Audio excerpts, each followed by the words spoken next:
Good morning mga ka-wifey. Ayan, Diyos ko po, sarap matulog. Kagigising ko lang.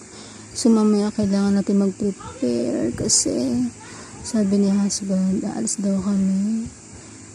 Pupunta muna kami sa kabila sa mga in-laws ko. And then, sabi niya, kakain daw kami sa labas. Tingnan natin kung totoo talaga. Tara na mga ka-wifey, bangon na. Kahit may mga muta pa tayo. May mga muta pa. Ano ba yan? Punasan na yan.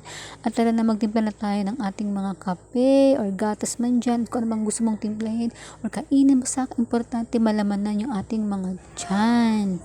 Ayan. Hindi kasi ako nagbe-breakfast sa umaga. Sorry. Kape lang talaga. Sarap. Ang bango. So yun na mga ka-wifey, tapos na kami mag-lunch. Ito naman, para naman to sa aso namin na si Alda. Mahatian ko palagi na pagkain niya. Kanin talaga kinakain nun, basta laging may sarsa. Favorite niya yan. Dabing, ito na. O, diba? Tatalon-talon pa yan. Gutom na kasi yan. Tsaka excited yan lagi pag ako nagpapakain sa kanya. Kasi alam niya, laging may sarsa nilalagay ko. Sarap na sarap din siya.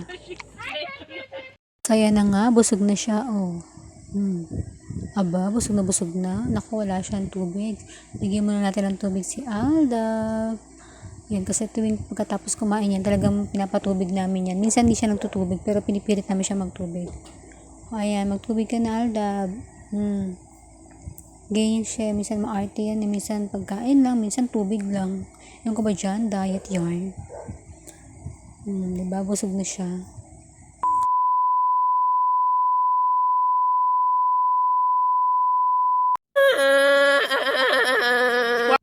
Basa niyo ba yung caption, mga ka-wifey?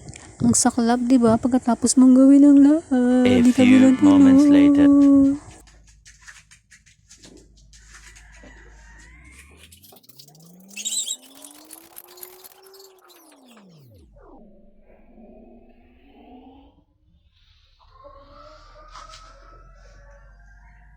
Na na na na na na na. Na na na na na na na na na na na na na. Yan nga, nauwi ako sa exercise.